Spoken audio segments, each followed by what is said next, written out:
France 24, LCP, Public Sénat présente.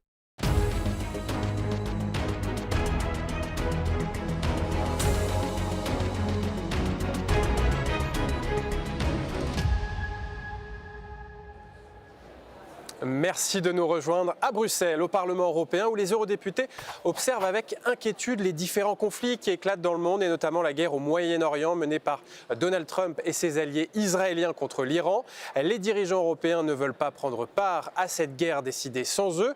Et d'ailleurs, ils n'ont pas cédé aux pressions du président américain qui leur a demandé d'intervenir immédiatement dans le détroit d'Ormuz pour rouvrir la circulation des navires pétroliers. Donald Trump les a d'ailleurs qualifiés de lâches à la suite de ce refus. Oui, alors l'Union européenne adopte d'ailleurs plutôt une stratégie défensive pour protéger ses intérêts dans la région. Elle réclame une fin de guerre rapide et privilégie une solution diplomatique. Ce conflit provoque une flambée du cours des hydrocarbures qui se ressent dans le portefeuille de ses citoyens. Il enrichit par ailleurs la Russie qui profite de la hausse des prix du pétrole et donc fragilise l'Ukraine qui souffre sous les bombardements russes et désormais est passée sous les radars médiatiques. Alors par prudence, l'Union européenne n'est-elle pas en train de se mettre hors jeu des relations géopolitiques remises en question par Donald Trump et ses alliés? Alors pour répondre à cette question, deux eurodéputés cette semaine. Saskia Brikmont, bonjour. Bonjour. Vous êtes eurodéputée belge, membre du groupe Les Verts ici au Parlement européen. Et en Belgique, je précise que vous êtes dans l'opposition au gouvernement qui est dirigé par un nationaliste flamand. Face à vous, Nicolas Pascual Della Parte, bonjour. Bonjour. Vous êtes eurodéputé espagnol, vous êtes membre du groupe du Parti populaire européen, ici dans l'hémicycle. Et puis en Espagne, vous êtes dans l'opposition au gouvernement socialiste de Pedro Sánchez. On commence d'ailleurs par cette Espagne de Pedro Sánchez qui a clairement condamné cette guerre en Iran qui viole selon lui le droit international. Alors, au vu de ces semaines de conflit, est-ce qu'il a eu raison? Merci de l'invitation. Je crois que tout le monde est contre la guerre. Personne n'est en faveur de la guerre. Je suis contre la guerre, mais je suis aussi contre l'exportation du terrorisme de la part d'un régime totalitaire, d'une théologie du Moyen-Âge, d'une théocratie du Moyen-Âge. Je suis contre l'assassinat massif de l'opposition des femmes. Je suis contre l'exportation du terrorisme, contre la déstabilisation régionale. Vous parlez du régime des Mollahs, là? Oui, je suis contre tout ça. Et contre la guerre aussi. Donc, être contre la guerre, c'est bien, mais ça ne suffit pas. Il faut résoudre les problèmes.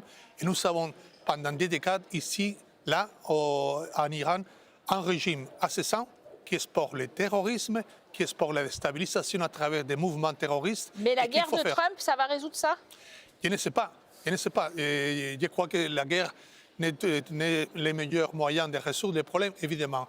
Je suis pour la politique, pour les efforts de négociations diplomatiques et pour aider à nos alliés dans les pays du Golfe à se défendre contre les Iraniens aussi, contre les attaques des Iraniens. Effectivement, Saskia Brikmont, on entend des dirigeants européens qui condamnent cette guerre qui serait contraire au droit international, mais en même temps, le régime des mollahs iraniens a fait des dizaines de milliers de morts de manifestants en janvier dernier. Et face à ce régime sanguinaire, les Européens restent spectateurs. Qu'on soit bien clair, personne ne soutient le régime des mollahs et un régime comme celui-là. Néanmoins, la guerre déclarée par Trump et Netanyahou est une guerre illégale qui ne respecte pas le droit international.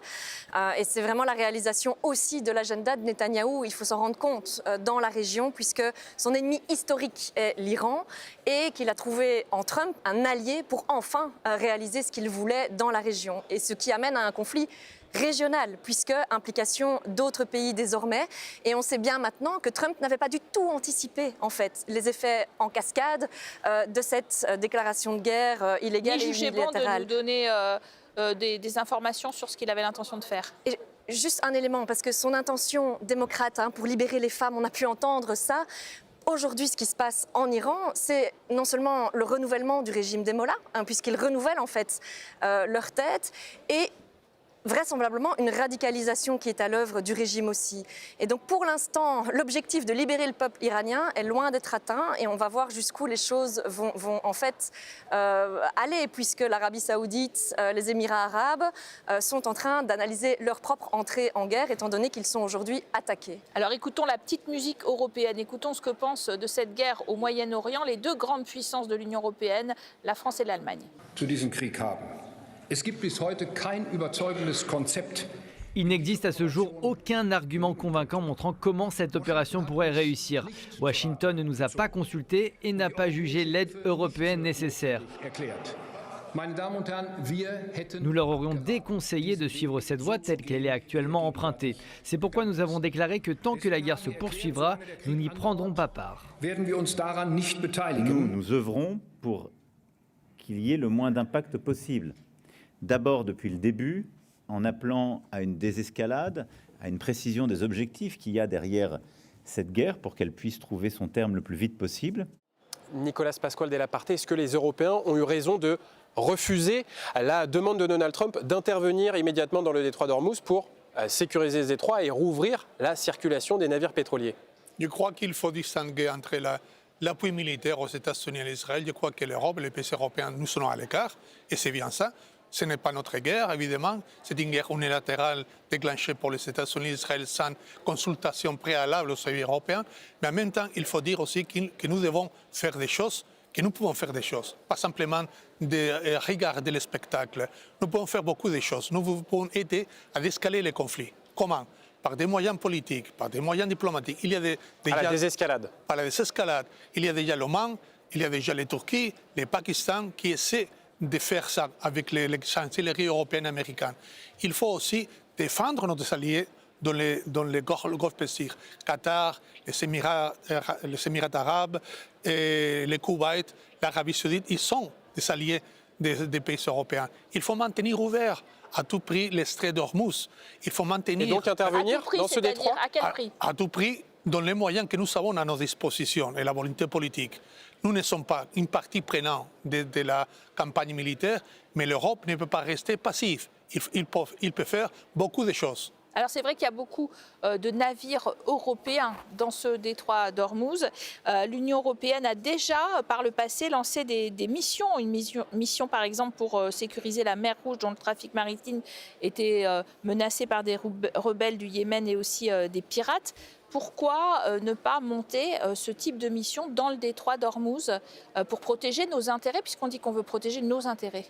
En tout cas, obtenir au préalable de Trump qu'il arrête la guerre me semble indispensable, parce que sinon, à un moment donné, on rentre quand même dans la logique conflictuelle enclenchée par Trump et Netanyahou. Et donc l'Union européenne signifie clairement à Trump, nous n'entrerons pas dans votre guerre. Et sécuriser le détroit d'Ormuz pour nos propres intérêts énergétiques ne peut se faire qu'en dehors des bombardements qui sont à l'œuvre. Et on voit bien l'extension du conflit, la situation au Liban aujourd'hui, où les ambulances en action sont attaquées, des écoles sont attaquées, les civils sont en train de souffrir partout. D'autres pays se font également bombarder par mesure de représailles de l'Iran. Il faut que ça s'arrête et il faut que l'Union européenne soit forte à ce niveau-là en termes de positionnement, même si, effectivement, il y a toujours ce risque qui est là par rapport à l'Ukraine, aux alliances qui peuvent se sceller et on ne sait pas jusqu'où est capable d'aller Poutine. Trump, dans son alliance avec Poutine a déjà signifié qu'il arrêterait de renseigner, de donner des renseignements stratégiques à l'Iran si Trump arrêtait de donner des renseignements stratégiques à l'Ukraine. Et donc là aussi, les Européens doivent continuer à se rassembler, être forts et fermes vis-à-vis de l'action de Trump. On va parler des conséquences de ce conflit, notamment sur la guerre en Ukraine, mais je voudrais qu'on revienne sur la situation au Liban que vous avez évoquée. Le Liban qui est victime des affrontements entre Israël et le Hezbollah. Nicolas Pasquale Della Parte, Emmanuel Macron qui a demandé au Premier ministre israélien Benjamin Netanyahou de rétablir le dialogue avec le gouvernement libanais pour entamer cette désescalade. Fin de non-recevoir de la part des Israéliens, ça montre bien qu'il y a une perte d'influence diplomatique de l'Europe dans cette région. Sans doute. Il y a une perte, mais ce n'est pas d'aujourd'hui, c'est une perte d'influence depuis des décades. Il n'y a pas de position unifiée au sein de l'Union européenne vis-à-vis le Moyen-Orient, vis-à-vis Israël, les conflits avec l'Iran. Il faut le reconnaître. Il n'y a pas eu d'une position commune pendant les dernières années. Cela nous fragilise beaucoup. Mais en même temps, nous sommes d'accord dans certains principes basiques. la paix, la stabilité. Il faut aider ces pays à se rétablir, surtout le Liban, qui était les victimes d'une guerre civile pendant 20 années. Il faut aider le gouvernement et surtout, il faut aider le gouvernement à se débarrasser de l'Hezbollah, que c'est un mouvement terroriste qui a emprunté et qui a pris comme otage le Liban pendant des décennies sans que personne ne réagisse pas. Donc, il faut faire les deux choses, aider le gouvernement à se débarrasser de ces mouvements terroristes. Mais l'Union européenne a quand même aussi des leviers, et si elle a perdu en crédibilité, c'est parce qu'elle adopte depuis trop longtemps maintenant un deux poids deux mesures dans ses relations internationales. Les sanctions à l'égard du régime de Netanyahou dans le cadre du génocide palestinien n'ont jamais été utilisées, et aujourd'hui on voudrait dire au Premier ministre Netanyahou qu'il doit arrêter de bombarder le Liban. Mais à un moment donné, l'Union européenne a aussi des leviers entre ses mains, comme suspendre l'accord d'association avec Israël. Il est à peu près temps, puisque Israël se rend coupable de continuer à mener des guerres et des actions illégales. Quand est-ce que l'Union européenne décide enfin de dire un stop à ça et de ne pas rentrer en fait dans ce jeu-là? Il est grand temps que l'Union européenne le fasse. Un jeu soutenu par Donald Trump quand même, on le voit derrière vous. Parlons de cette alliance militaire avec les États-Unis dans l'OTAN. Donald Trump estime que l'OTAN ne sert plus à rien. Il a traité d'ailleurs les membres de l'OTAN de lâches, de ne pas aller dans le détroit d'Ormuz. Est-ce que cette guerre au Moyen-Orient menée par les États-Unis sans consultation, vous l'avez dit, est la démonstration que cette OTAN ne sert plus à ce qu'elle devrait servir? En tout cas, son rôle est très ambigu. Comme ancien ambassadeur de l'Espagne à l'OTAN, je suis pour maintenir l'OTAN comme le seul organisation de défense collective territoriale de l'Europe. L'OTAN, c'est un bien supérieur à maintenir. Je ne vois pas pourquoi l'OTAN devrait être la victime de ces conflits au Moyen-Orient. Il faut les maintenir, il veut les préserver et les défendre. Quand on voit que Donald Trump mène ces guerres seul, sans consulter les Européens, finalement, est-ce que l'Union européenne doit remettre en cause sa participation à l'OTAN?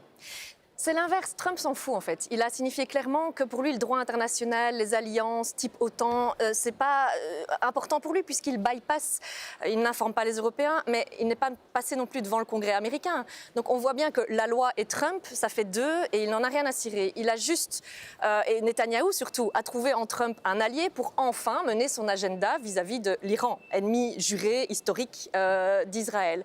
Et il a trouvé un allié en la personne de Trump. Netanyahou qui est encore toujours aussi avec un mandat d'arrêt international sur la tête. Et donc, les Européens, dans ce contexte-là, ne peuvent pas suivre sur cette trajectoire qui viole le droit international. Et effectivement, aujourd'hui, l'Union européenne a pour rôle premier de rappeler les alliances multilatérales dans lesquelles notre monde doit continuer à fonctionner, parce que sinon, c'est ce que fait Trump, c'est le chaos absolu, c'est ce que fait Poutine aussi, et ce n'est pas le monde dont nous voulons. Il y a une chose qui est très claire pour moi. Une crise de l'OTAN signifie une crise de l'Union européenne. En même temps, sans l'OTAN, l'Union européenne souffrira beaucoup. Donc il faut maintenir l'OTAN comme un bastion essentiel de l'Union européenne aussi. Il faudra dire ça à M. Trump peut-être aussi. Parlons des conséquences de cette guerre au Moyen-Orient sur la guerre en Ukraine, parce que est-ce qu'il y a un risque que Donald Trump abandonne les Européens dans son soutien à l'Ukraine si les 27 ne s'emplient pas à ses volontés pour aller faire la guerre en Iran ou dans le détroit d'Ormuz? C'est un danger, c'est une conséquence possible. Je crois que les États-Unis avaient déjà pris la décision auparavant de s'associer de la guerre en Ukraine relativement, progressivement. Donc, ça peut accélérer cette désassociation des États-Unis vis-à-vis de la guerre en Ukraine. Mais l'Ukraine, pour nous, c'est un devoir européen. Avec les Américains ou sans les Américains, nous devons continuer à appuyer, à renforcer notre appui à nos amis en Ukraine pour maintenir l'indépendance, la souveraineté contre la Russie. Mais du coup, c'est un objet de chantage sans cesse des Américains pour obtenir ce qu'ils veulent de nous. L'Ukraine, on va la lâcher, on va la lâcher, on va la lâcher. Donc, on va vous mettre des tarifs. Donc, vous nous suivez dans nos aventures guerrières, etc.